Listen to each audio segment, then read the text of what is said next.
তাহলে জামাতকে সমর্থন করা যাবে কি? ইসলামের দিকে ডাকে, তাই না? হ্যাঁ,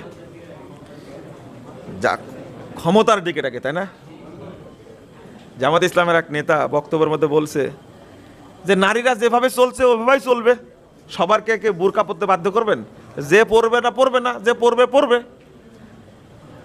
বুঝলেন?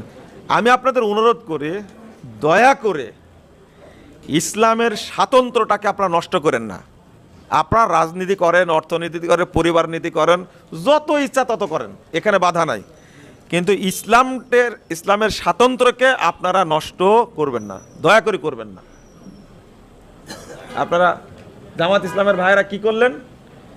মন্দিরে গিয়ে যে পরিমাণ ওয়াজ নসিহত করছে, এবার হিন্দু কমিটি করছে, তাই না? হিন্দু পরিষদ, জামাত ইসলামের হিন্দু কমিটি তাই লিখছে এটা।